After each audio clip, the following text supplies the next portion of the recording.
Hey, what's up, guys? Gons here for the Face Like the Sun channel.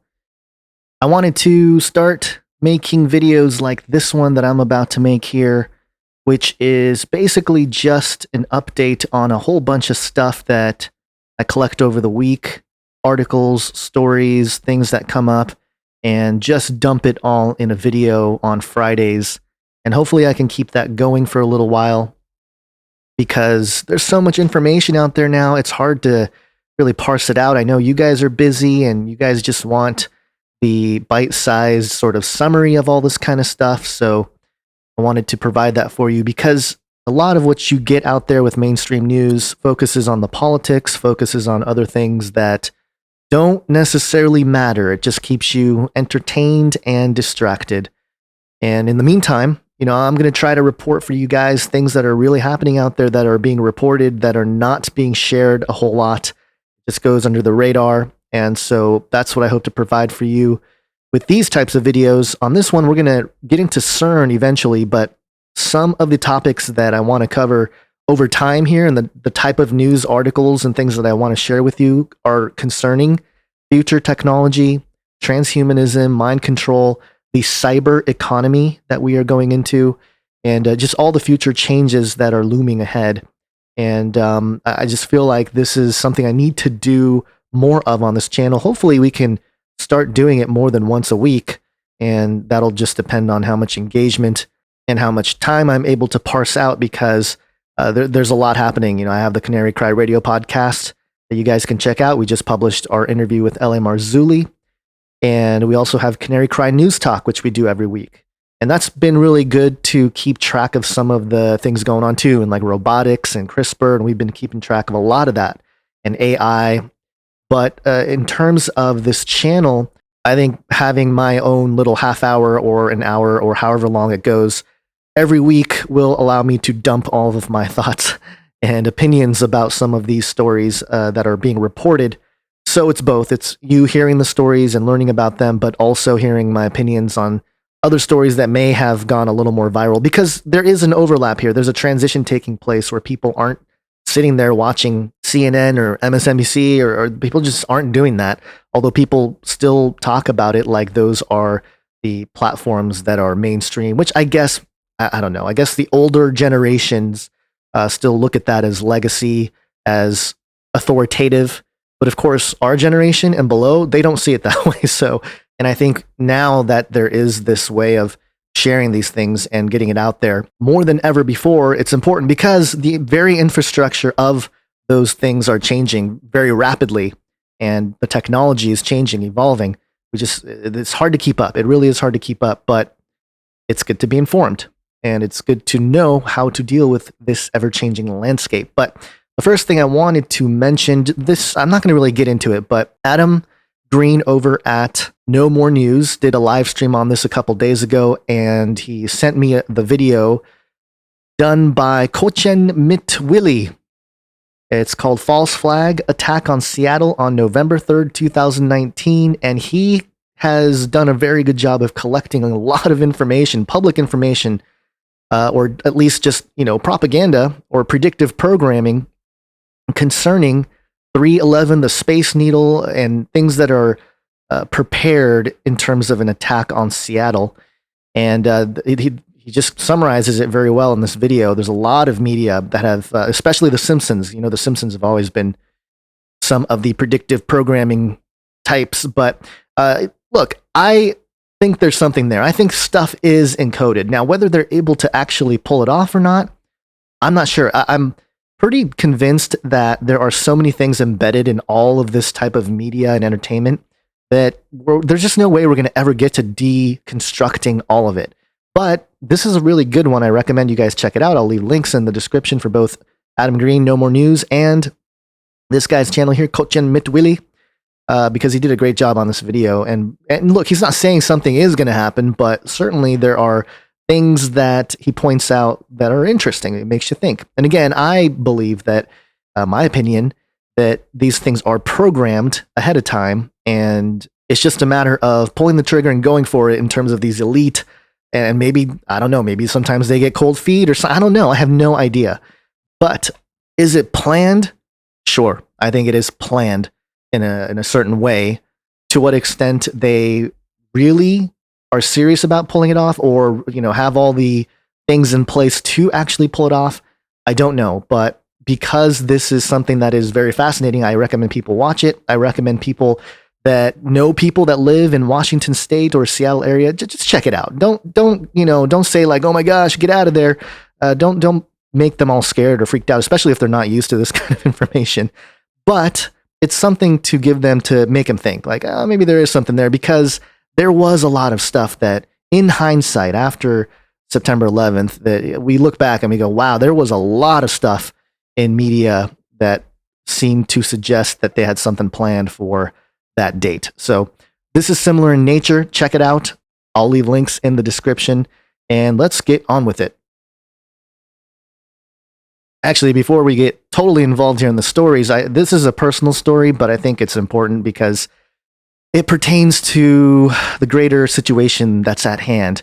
And that is that I lost my domain. FaceLikeTheSun.com no longer exists, or at least no longer is in my personal possession. And I have no one to blame except myself in this, because the hosting company that I was hosting FaceLikeTheSun.com through, for whatever reason, I didn't renew it. I didn't renew the license to own the domain, and usually it's on auto renew, and usually I get emails that tell me, hey, your domain is about to expire. You should re-up it before you lose it. I didn't get any of those emails because of an email switch-up situation, and I just didn't see any of it. So it sucks, but that's the situation. And if actually, let me look at here. Yeah, FaceLikeTheSun.com. Your connection is not private, but hey, there's nothing there. There's nothing there because I don't own it anymore. And in fact, who owns it? HugeDomains.com. And listen, I have a different name for them, but I'll let you guys, imagine what that might be. Huge something else. And they have the domain for sale for a whopping $2,695. $2,695, folks, for FaceLikeTheSun.com. And basically their business model for this place here, HugeWhatever.com, their model is to wait for people like me who have a technical slip up or whatever it is and lose domains, and they swoop them up and resell them to you for an extraordinary price. And this actually $100 off. This is because I offered them $100 for the domain. I said, hey, I'll give you $100, but that's it. I'm not paying $2,700 for my domain. And they said, well, we're sorry that we're so far apart on our price. We hope to do business with you in the future. And on the website, they dropped the price $100. Hey, we'll drop $100 for you. $25.95. No thanks. So here's my strategy, okay? I rebuilt the website. It's FaceLikeTheSun.net now. You can go check it out. Although I think I need to get a certificate there too to secure the website. But regardless here, I redesigned it. FaceLikeTheSun.net is where you can get all the information for what's going on here. You got the homepage, a little quick description. I got some GIFs here that talk about what I'm up to, films, podcast, producer.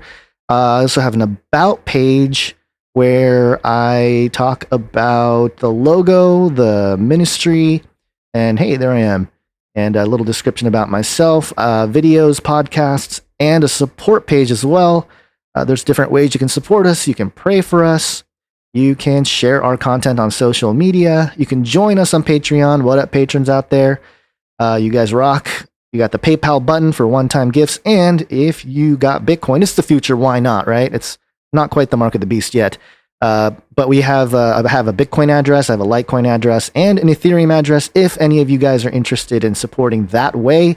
Although I guess there's a lot changing there. And that's why I want to give you guys a report on the cyber economy, which we are entering into.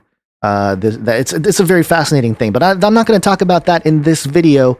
I want to start off by, well, it kind of overlaps a little bit. This is SingularityHub.com, the 4 converging technologies giving rise to the spatial web.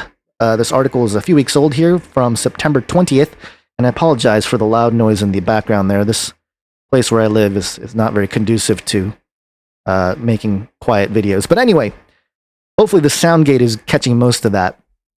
It says here how each of us sees the world is about to change dramatically For all of human history, the experience of looking at the world was roughly the same for everyone, but boundaries between the digital and physical are beginning to fade. Hey, what have I been saying for years on this channel? That the digital and physical barriers are coming down, and what that means for our spirituality, our supernatural reality, our metaphysical reality. What does it all mean? And that's been the thing here. That's been the prophetic eschatological thing that I've been talking about, that the scriptures seem to be discussing, because now we are opening ourselves up into a world that anything is possible. Just like it says in Genesis 11, the reason why God had to stop the building of the Tower of Babel, because now that they had this knowledge, which in my discussion, oh, by the way, this is really fragmented, but I will say I'm going to talk about some of these things in more detail at the Hear the Watchman conference. It's next week. It says here, 5 days away. Oh my goodness, this is happening way too soon. Again, GONS 20 if you want to get a discount. There is live stream available. Let's take a look here. Oh, I'm temporarily blocked. I guess it's through Vimeo. Oh, all right. Well, okay, I'm not going to do that right now, but you guys can check it out, hearthewatchman.com, and you'll see all the stuff there. We're looking forward to doing the presentation. My presentation is called, and let me pull up my Photoshop here, Omega Indicators, Biblical Analysis of Current Events and Near Future Predicaments for the Church. And I'm still working on some of the design here. I may not even go with this look, but hey, that's in progress, less than a week away. I'll hopefully see you guys there in the flesh, and if not, definitely live stream it. There's a whole bunch of stuff going on that weekend, but I digress. Let me get back to the story of the 4 conversion technologies and Web 3.0, the spatial web. Again, this is just, it's interesting how we say these things, and then, Singularity Hub is basically saying the same thing from a technological, quote unquote, perspective. I'll give you guys the 4 converging techs here in this chart. First, it's blockchain, decentralized computer network. And then it goes into sensors, data collecting hardware layer, and then artificial intelligence, data crunching software layer, and finally augmented reality front-end consumer interface layer. And these will all work together to create Web 3.0. And this is a very different infrastructure than what we currently have of centralized models. And there are pros and cons to this new emerging Web 3.0. In terms of the actual trustworthiness and privacy, or perceived privacy anyway, this is much, much more robust. Again, I've talked about blockchain. I've talked about how that's going to change, again, our cyber economy. There has to be a level of trust that goes into any kind of infrastructure, especially one that's tied to the monetary system, which, again, blockchain and Bitcoin is big time. That's the whole point of it. Right now, we have our trust in governments for our monetary system. Now, I know some of you guys are like, I don't trust the government at all. True, I don't either. But hey, guess what? Do we still use fiat to buy things, buy coffee, buy whatever? Do we use our credit cards? Do we use cash? Some people still use cash. And I try to use cash too sometimes. But look, that's just the system. It is the system. So I get it, but it's all about trust. And they know that the trust, the general trust of central governments, the Fed, stuff like that, it's going down quickly. And they know it's going to disappear. It's going to be bad, folks. We've seen it around the world. It's going to happen in the United States eventually. But I do think that some regulators, perhaps, this is my hope. I don't know if this is legitly true, because if you look at some of the research behind some of the blockchain projects and what's happening in terms of the distribution of certain apps and certain dApps, so to speak, decentralized applications, and other aspects of this whole thing, this is kind of the same people from before going into the new stuff here. So again, it's a transition period, but they know that the trust for this monetary system right now, it's going to go away. And that's why other countries have been buying gold and silver. That's why countries like Germany just came out and said, hey, we consider Bitcoin as hard money. Like, what? Are you kidding me? So look, things are changing again, but that's the base layer here. We're going to have an actual internet money that is going to be distributed all over the world and used. And again, I've talked about this in my video, about the new economic world order, Israel's mystery, that the on-ramps and off-ramps from the fiat system into this new system, that's where they're going to be able to control it and maintain some kind of authority, because if they start distributing the type of platforms and services that help everybody transition, then they're going to get a little kickback, and they're going to be able to control and keep track of everybody's money, and it's really again, there is a sovereign way to go about this, but it's not being implemented or picked up by the masses. And this is a problem because there is this opportunity. This is what really bothers me about this whole thing. And look, ultimately, I know where this is headed. You guys know where this is headed with the mark of the beast, the worship of the image, and a really bad system eventually. In the meantime, it's a battle, it's a war, right? And I think we have this opportunity to actually fight back and help ourselves stay sovereign and free and protected and private and all these things by getting in early on these technologies that are being built right now for that transition.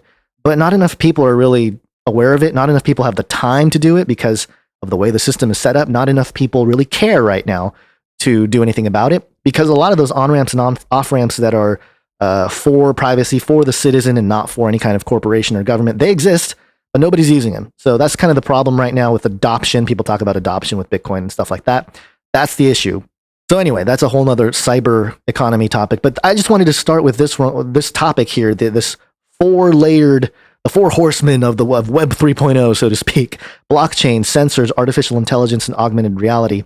Because they're all going to work together, and it's going to completely change the way we experience, I have air quotes with my fingers, you can't see them, the internet. So there you go. First story out of the way. And another topic we're going to cover a lot, and we have covered, obviously, if you guys have been around for a while, is transhumanism. This is the IEEE Spectrum website. We've tracked this site for a long time, but I just haven't reported from it for a while. There's been a lot of stuff developing on that page or that organization, so we'll keep better track of it through these videos here. But transhumanism, where physical and digital worlds meld. New white paper explains how augmented machines and augmented humans will represent physical reality. And again, this is this breakdown of the barrier between the physical and the spiritual. But instead of the spiritual, they're just kind of getting everybody to go into the digital. And I've talked about the digital being a mirror or some kind of representation, a physical or at least a quasi-physical, a pseudo-physical representation or manifestation of the spiritual realm.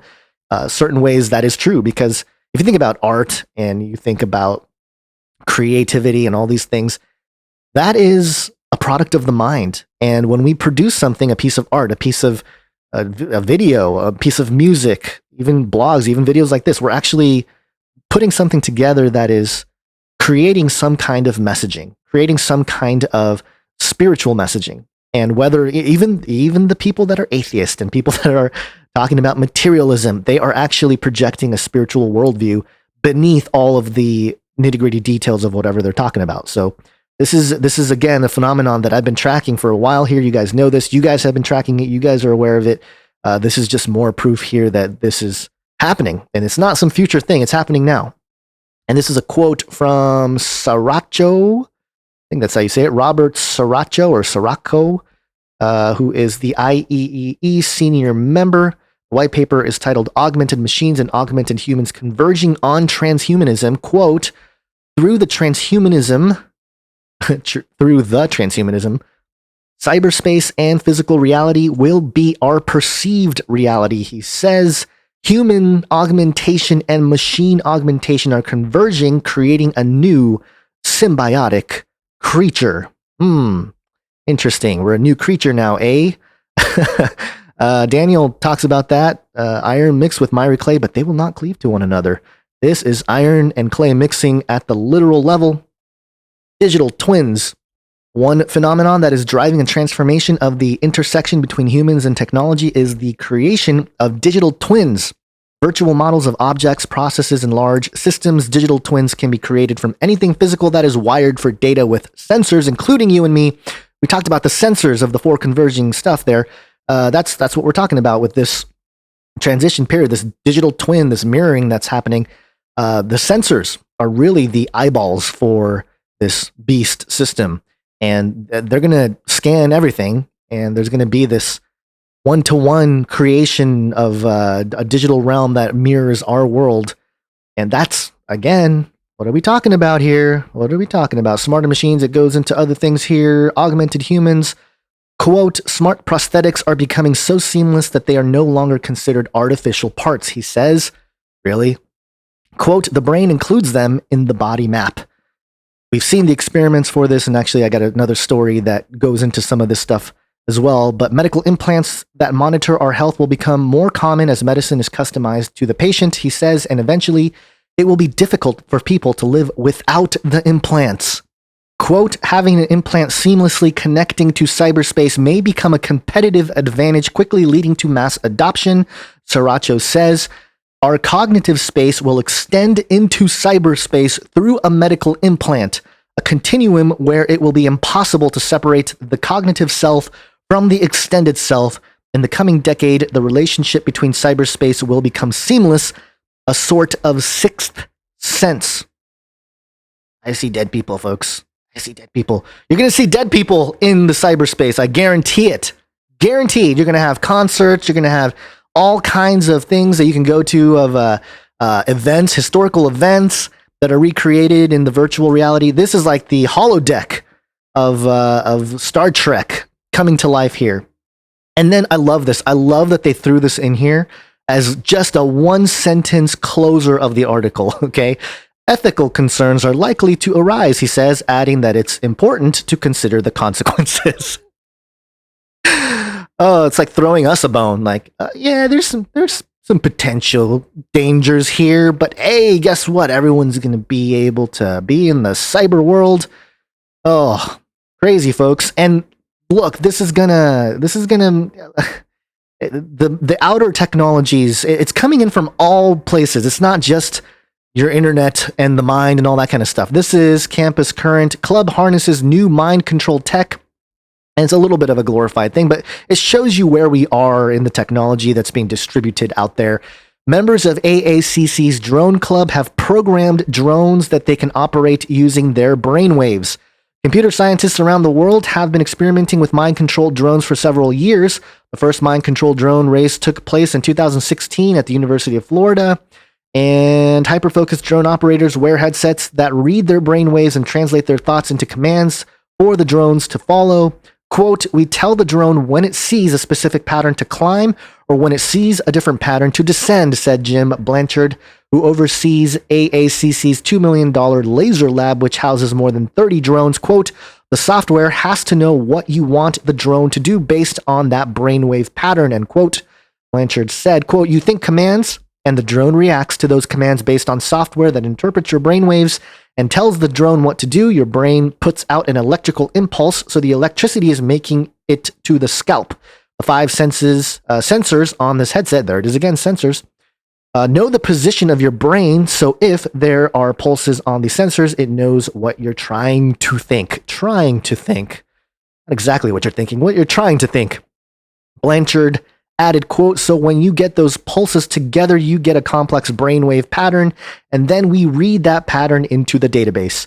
Disney said the technology eventually could result in more accurate prosthetics for amputees.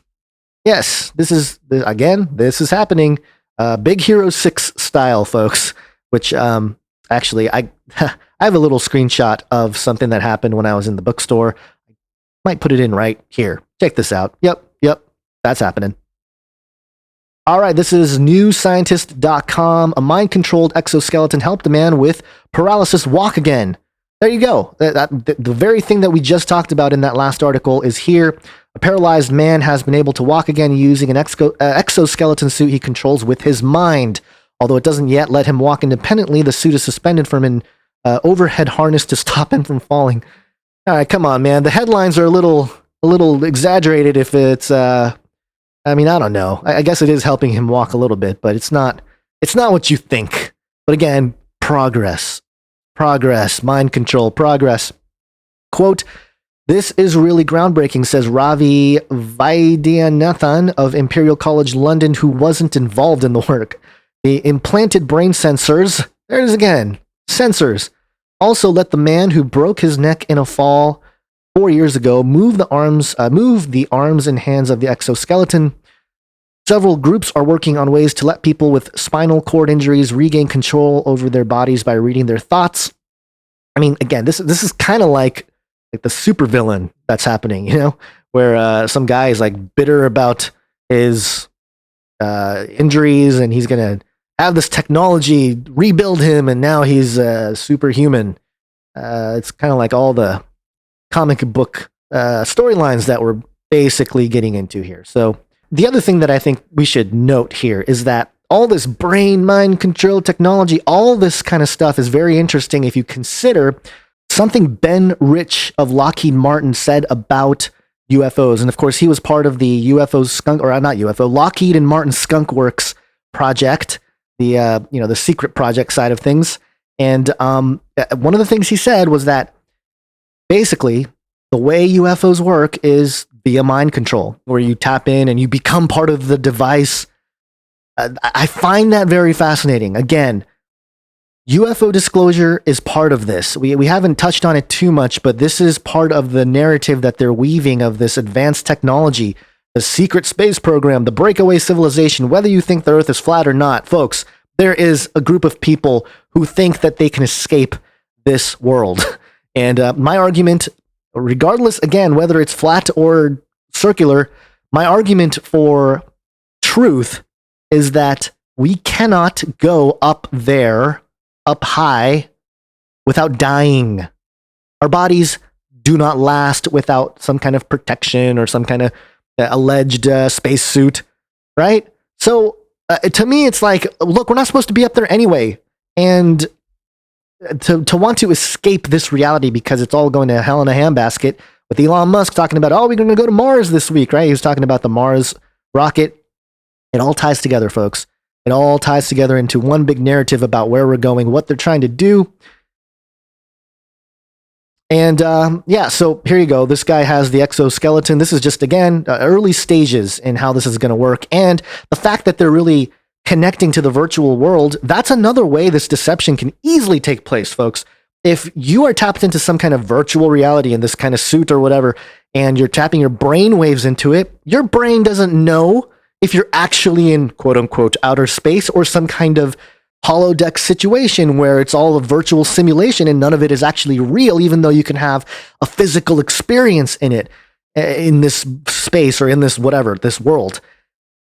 Man, I don't know. I'm getting all riled up, and I tend to do when I talk about these issues and I report on it. But here you go. This is actually some video footage of this guy controlling the robotic body there through his brain waves. And the sensors thing is really going to make sense here in a moment as I get into CERN. But one last story. This is, again, Singularity Hub, and I think this is a month old. A story, cellular computers get a boost with CRISPR. And I've been meaning to report this somewhere, but I just haven't had an opportunity. This is a good spot to throw it in. This month, a team of MIT tapped the computational power of DNA to transform it into a mini computer. Similar to its silicon counterparts, the technology, dubbed Domino, allows cells to read and write life events into single letters in its DNA, unlike previous generations of cellular recorders that disrupt large chunks of genomic information. Domino alters data at the bit level. This keeps the cell functional while massively increasing accuracy and storage capacity. What's more, scientists can layer the operations by using logic gates. Those are algorithms, essentially turning cells into a computational powerhouse. At the heart of Domino are CRISPR base editors, a relatively new version of the gene editing tool that precisely swap one genetic letter for another. Think of every swap as tapping a computer key. Multiplexing swaps lets researchers hit multiple keys in the correct sequence at the right time, and so write a cell's history straight into its DNA. Sequencing the genome then retrieves the recordings, which can be pieced together into a biological timeline, much like detectives weaving together a series of events in complicated crime. Quote, "We need better strategies to unravel how complex biology works, thank you, God, especially in diseases like cancer where multiple biological events can occur to transform normal cells into diseased ones." End quote, says Dr. Timothy Liu, who led the study. Quote, "This type of biocomputing is an exciting new way of getting and processing information. Oi! Talk about the Matrix and plugging us in as batteries into the whole thing. They're going to use us as storage. What's better than a centralized storage unit that can be hacked? A human body or a series of human bodies.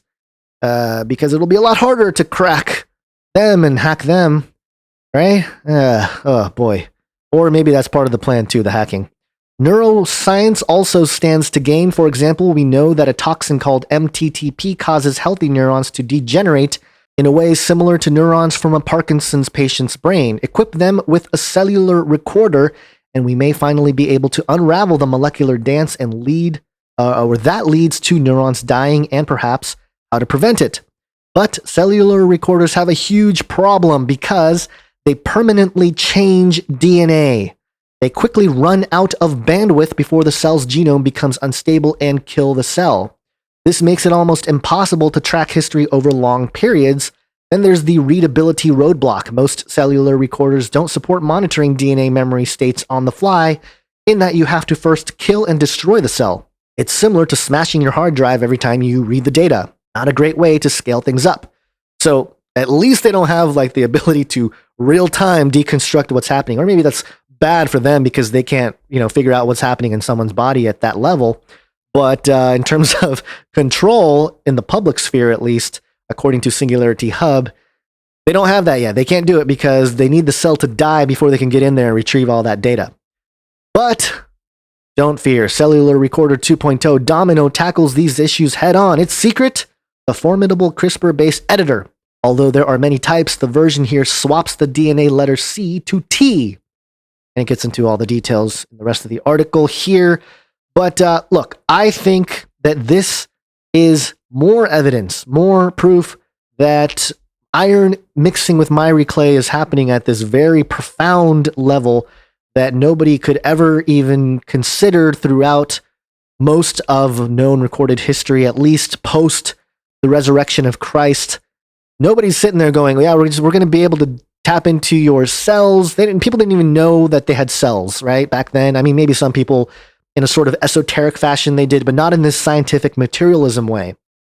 And because of the progress of scientific materialism in the deconstruction of physical reality, they're running out of space. Literally, they're running out of places to go. They have to keep things material because they have to appeal to the theory of evolution, which came from an occult origin.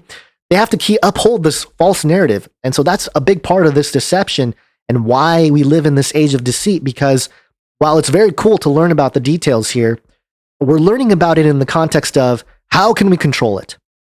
It's not from a perspective of, wow, look at God's creation, look how beautiful it is. Yeah, look at the problems, but God can heal all these things, right? God knows how to heal. God is going to restore us. He's going to give us new bodies, which means there's going to be some kind of cellular makeup, perhaps.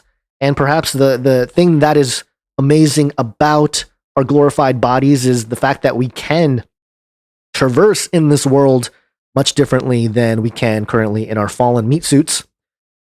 So it's very fascinating that this is tapping into a psychological a perspective on reality that is pushing one part of society further down this materialistic path, which is going to end up in the esoteric mystery cult religion thing. We're already seeing it happen in basic culture.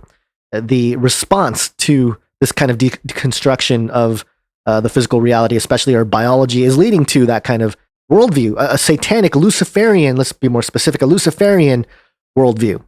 So let me get into CERN here because, look, we talked about sensors, came up a bunch of times in this video today. Meet the mad scientists performing universe-breaking experiments. Big things happening at CERN.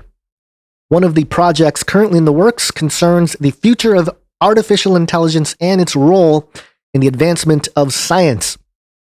CERN has ambitious plans to upgrade its famous accelerator over the next 20 years in order to push our research capabilities in understanding our physics to historically unprecedented levels.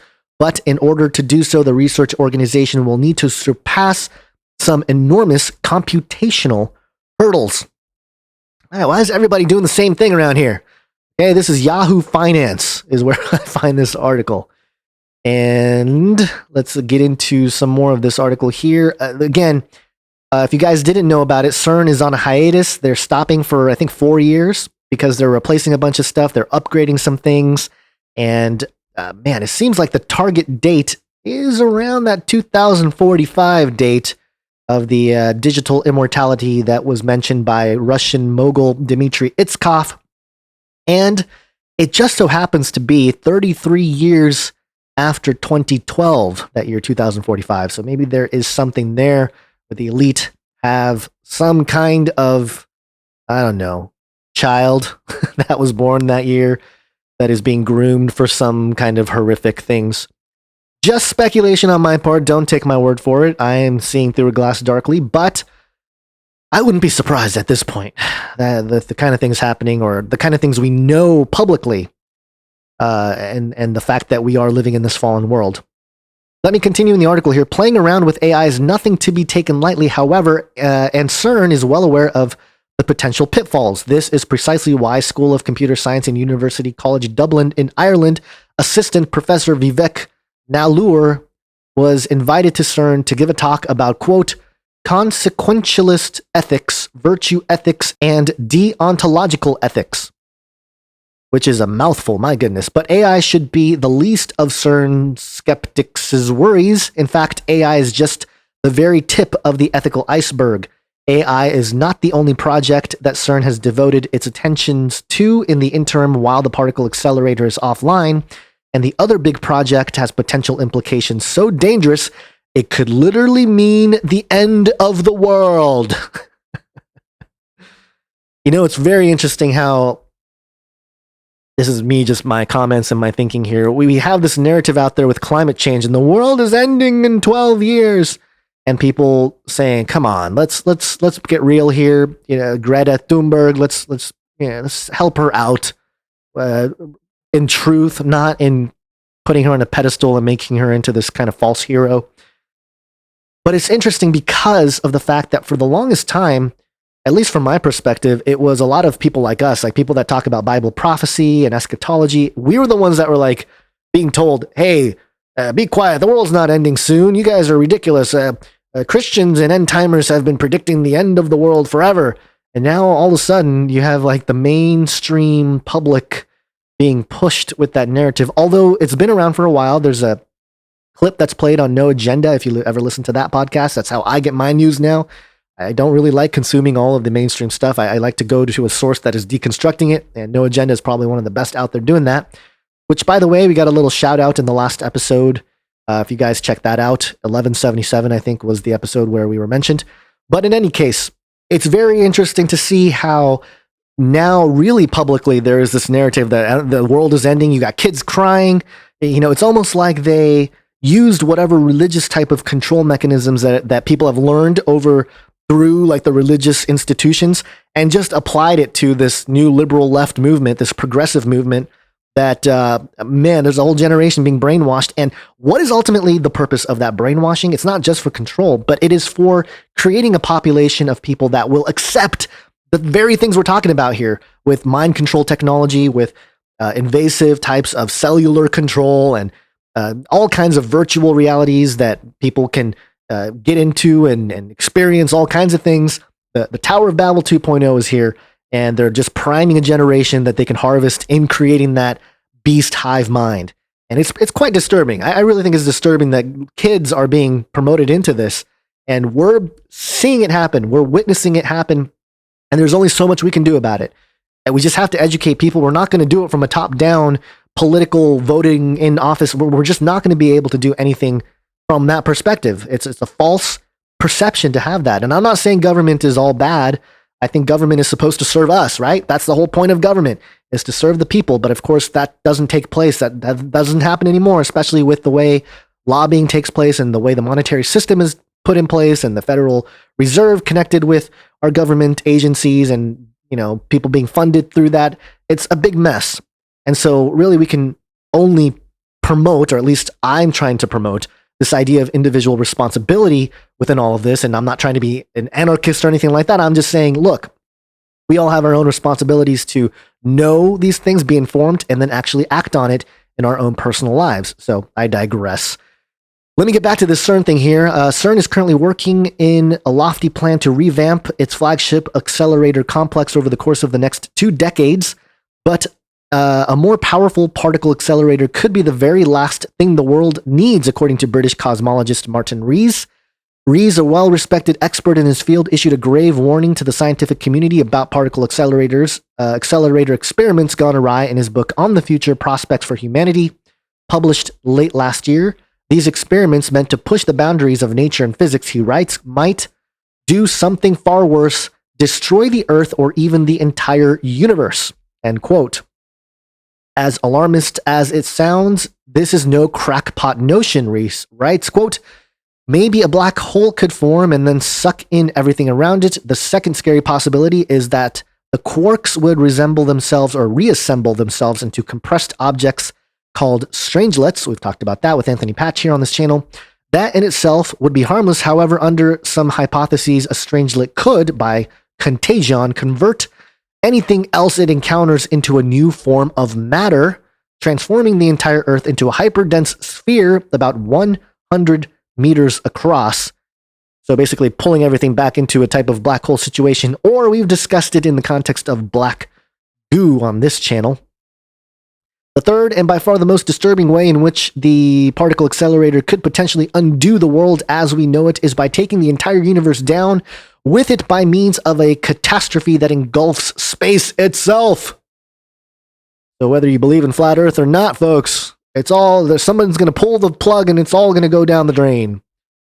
The book goes on to elaborate on this impossible to fathom idea. Quote, empty space, what physicists call the vacuum, is more than just nothingness. It is the arena for everything that happens. It has, latent in it, all the forces and particles that govern the physical world. The present vacuum could be fragile and unstable. Quote, some have speculated that the concentrated energy created when particles crash together could trigger a phase transition that would rip the fabric of space. This would be a cosmic calamity, not just a terrestrial one. This is intense, man. Yahoo Finance getting really intense with their words, especially from this guy Rees. And then Rees goes on to say, quote, given the stakes, they should not be ignored, even though a lot of this stuff is unlikely. NBC's Tech and Innovation News branch Mock points out that Rees's call for concern has its place in a long and historicized legacy of, quote, experts cautioning that modern technology could lead us to disaster, from atomic bomb testing igniting the atmosphere to astronauts bringing incurable space diseases back from the moon. Just because these worries haven't come true, however, doesn't mean that such fears should be dismissed, especially coming from an industry veteran like Rees. Every technological advancement in human history has been made possible by the boundless curiosity and hubris of man.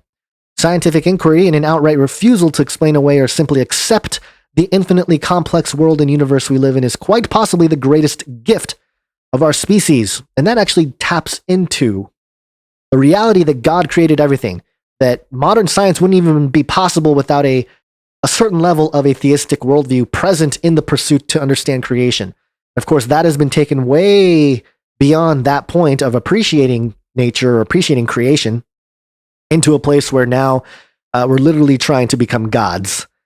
Going back to the Garden of Eden, going back to the Tower of Babel, to unthrone God. A war against God has been waged with this technology. And that is the truth concerning what is happening. And this is an older article from earlier this year. I haven't covered CERN much, so that's why I'm going to revisit this one. This one, dailygalaxy.com. The last holdout LHC scientists seek portal to the dark world unveiled by the Higgs.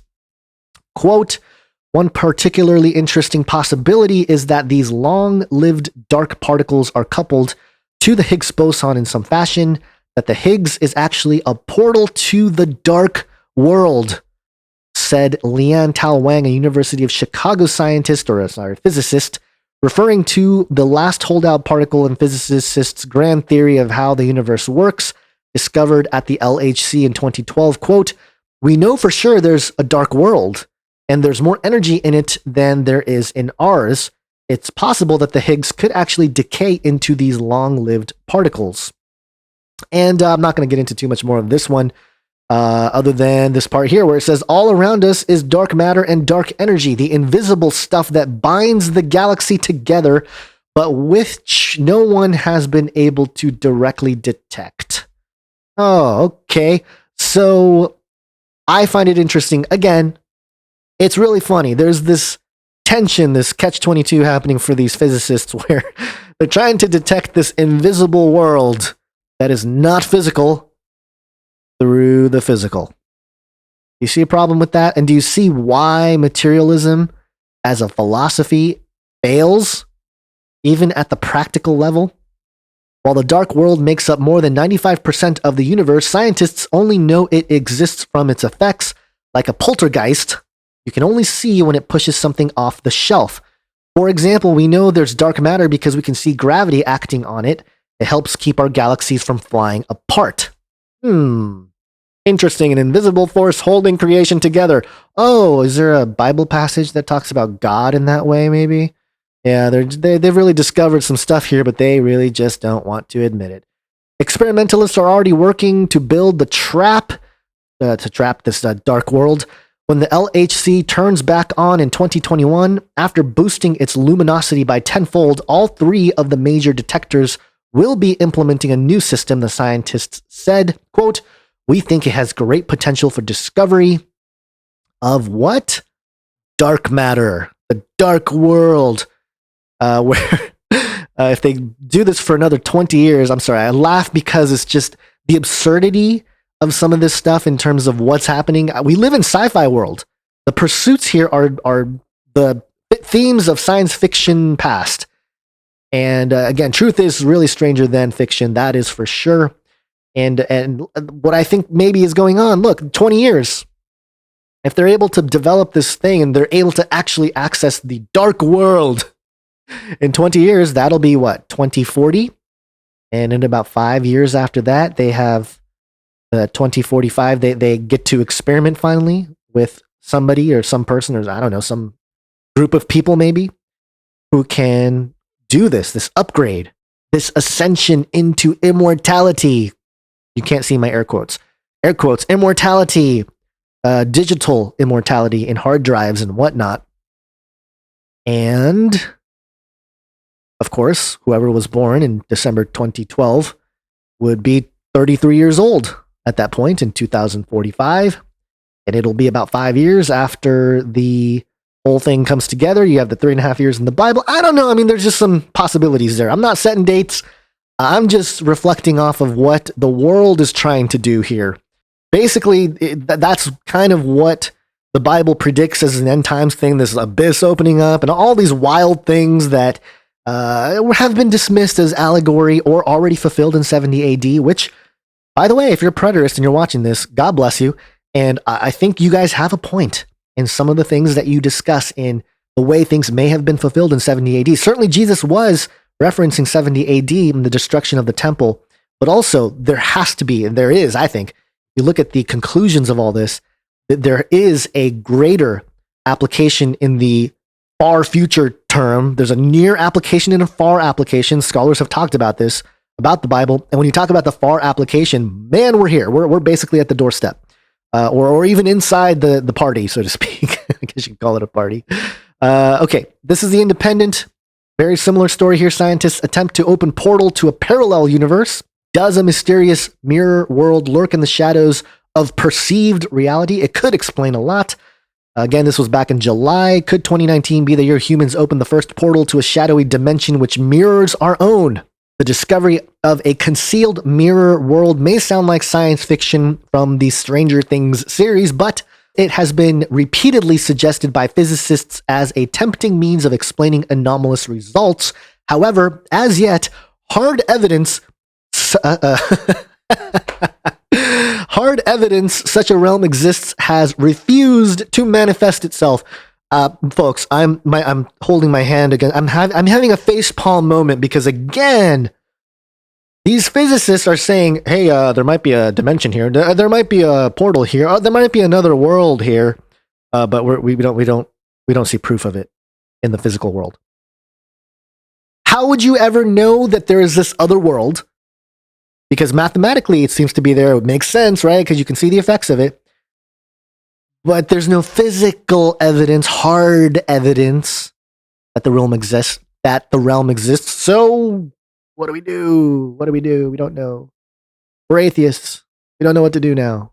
I guess we're gonna sacrifice babies, because that's all we can do now is sacrifice some babies. Sorry, folks. I apologize. It's been a long week, and I'm just kind of unloading some things here. I'll end with this one. This is Diginomica.com. This was published a couple weeks ago. In Forum 2019, how Cern is putting Coleman AI to the real world test. We started with AI as something that Cern is implementing during this hiatus period of the Collider. And I just wanted to report on a little bit of that. I mean, this article is more of a business type of thing, so it's not too interesting.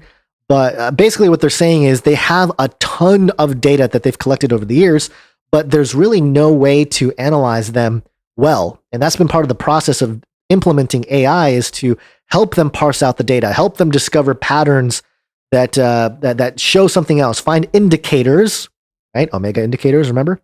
Indicators that suggest anomalies, or perhaps even the type of hard evidence that they're looking for dark matter or dark world. That kind of stuff can be there in the data, but maybe, because we're humans and limited, we are not able to process, but employ the artificial intelligence to process the data and visualize it so we can consume it and understand it. It says here, quote, "We are capturing about 800 gigabytes of data every day from that equipment," which is the EAM, the Infor EAM. "By combining this information and analyzing this a bit, we really can start exploring in a completely different way than we did before." So again, it's just a way to process data. And this is good and bad. This is good because we can process more data, but this is bad because that means the more this type of analyzing AI gets better, the more every piece of data that has ever been out there is harvested and analyzed. And who knows if that AI is actually accurate in presenting a conclusive report on whatever input we have, whatever thing we want to try to figure out or learn about or see in the data. How do we know that the AI is actually getting all the information?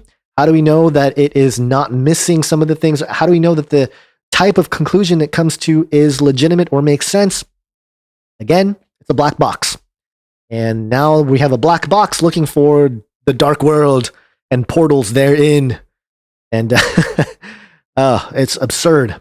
Ultimately, Widegren wants to connect their EAM and PLM data and use ML on the digital twin. We talked about the digital twin earlier in the articles, right? That they're trying to create a digital twin for everything, of mirroring this world. They want to do that with all the data at Cern as well, to connect operations back to design, identifying patterns for process improvement throughout. Quote, "You can do plenty of things with AI and machine learning, but if you don't have the data right, it's quite useless. Spend some time now getting the data right and connecting the dots." This again has to do with the sensors. If the sensors don't properly record the data, it doesn't matter what reality was, because now the trust is going into these machines, and not just computers or centralized databases, but a blockchain where we have the right to say or agree with the network of computers that are trying to uphold the data. But the problem with something like a blockchain, which stores data in this massive way of multiple computers confirming that, yes, this data set is correct. The problem with it is the input, whatever input data happens to be brought in through the sensors, that it becomes permanent. That data becomes permanent. Okay, so much like a photograph may not be a true representation of actual reality, but it can capture a moment of reality. A similar thing is going to take place more and more with every physical object. And again, what is CERN doing? Why are they trying to pour in all these billions and using the brain power of our brightest people to deconstruct creation to that degree, if it's not actually trying to connect us and open us up into some other world that exists in the non-physical sense to us, but very much is real? And we're talking about an eschatology here of the way things are currently. And I think the Bible, especially the colorful language written in the book of Revelation, does address these types of weird changes. All the weird things talked about at the end of the book of Revelation, that's the biggest thing here for the Omega Indicators talk that I'm going to be doing next week. The big picture point here is that, and you can say this to people, you can say this to friends and family, and then go dig into the actual data. But the reality of the situation is what church commentators and biblical writers and authors, what they have concluded or even maybe dismissed as just allegory or just metaphor is now being perceived by people like us, our generation, as a literal thing because of what the world is doing. Not because we're changing the translation or changing the way we interpret the text. I suppose we're changing the way we are reflecting on the text based on what's happening in the world, but we're not changing the way the Word of God, what the Word of God says. We're just reading what it says, but based on what the world is doing, our generation is reading these passages and going, oh my gosh, this is like a literal description of what's happening.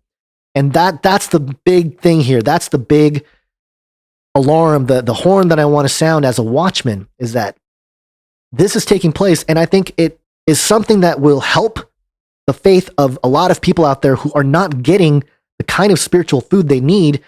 So they go out into the world, they see one thing, they get kind of the good, feely good stuff from church, but they don't have that bridge that connects why the world they're seeing is actually proof that the Bible is true, that all these good things that the truth in the gospel message of Jesus Christ brings, why that stuff is important.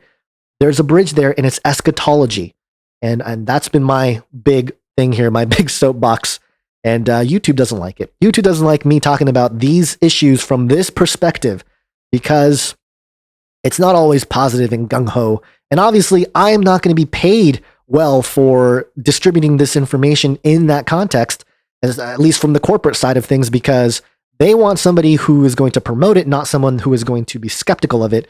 I guarantee that products like Alexa and Google Home and stuff like that, you guys have been people that subscribe to channels like this one.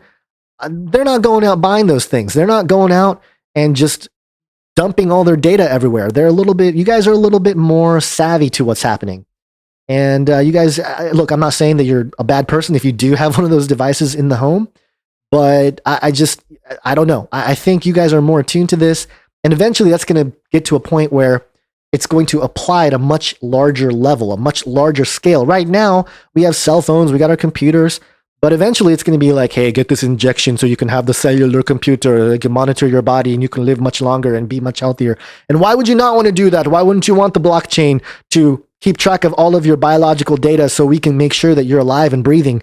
And yeah, why not? Why not, right? Oh, boy. A lot going on, folks. But I'm going to end with the scripture because we have to keep the truth in mind here. 1 John 4, testing the spirits. Beloved, do not believe every spirit, but test the spirits to see whether they are from God. For many false prophets have gone out into the world, but by this you will know the Spirit of God. Every spirit that confesses that Jesus Christ has come in the flesh is from God. And every spirit that does not confess Jesus is not from God. This is the spirit of Antichrist, which you have heard is coming and is already in the world at this time, which means even now, the Antichrist spirit is present. It has been present throughout history. And the way the Antichrist spirit is going to manifest in these new technological infrastructures where things are immutable and mathematics is the weapon of choice is very interesting because there's a limit to mathematics. There's basic mathematics and applicable mathematics, and then there's a lot of this theoretical mathematics. And when it comes to artificial intelligence and the way certain algorithms work, again, it's a black box. There's a hidden layer where we can't really understand what's happening. Even if we break it down line by line by line, each action that the AI or the machine learning program makes, we can't necessarily cognitively make sense of why those particular pieces of data, why those particular changes or labels that the AI made creates this conclusive output. It's doing it by itself. Of course, we're programming it to do it, but in terms of the actual action itself, it's a black box. So anything that comes out of it, if it doesn't admit that Jesus Christ has come in the flesh. That is the spirit of Antichrist, and we've seen examples of that through things like Alexa saying, just dismissing Jesus and that kind of thing.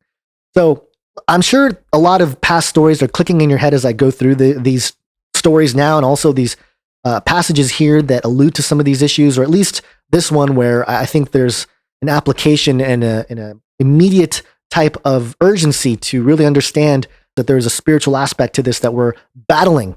And as the cyber economy, as Web 3.0, as it comes out, what is it going to mean for us? Are we going to have to maintain our own internet? I know Rick Wiles over at True News, he's talking about like having our own end time satellite and stuff like that. I mean, I don't know. I don't know how far he is on the progress of something like that. And I have no clue, but people are out there trying to build stuff and maintain a certain level of communication within the remnant church so that we can continue to not only spread the gospel, but also be able to communicate with each other until obviously everything goes down. And look, when everything goes down. We're all sort of on our own, quote unquote, but still one in the mind of Christ. Because remember, folks, we don't need a one mind of the beast hive.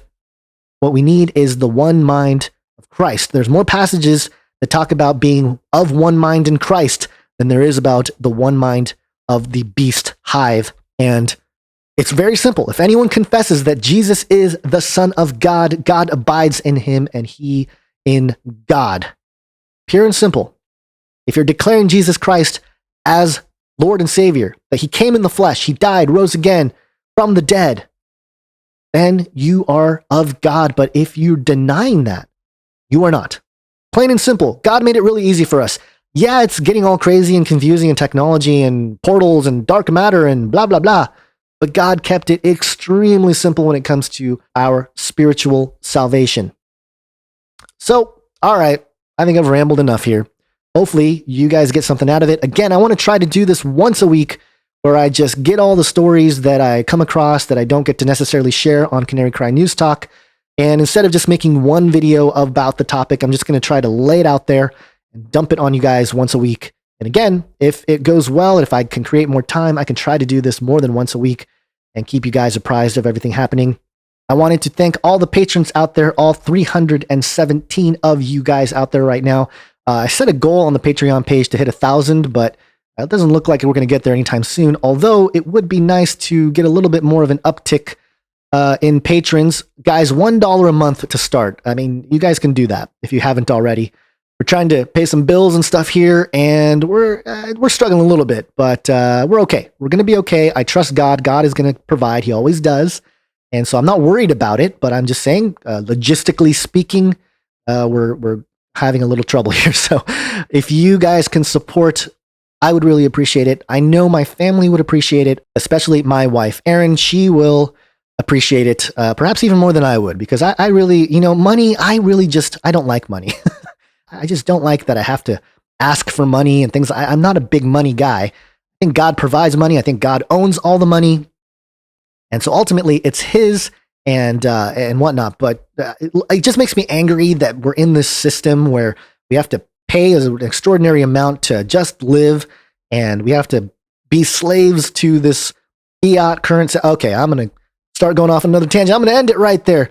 Thank you guys. I appreciate you guys watching. Have an awesome day. God bless.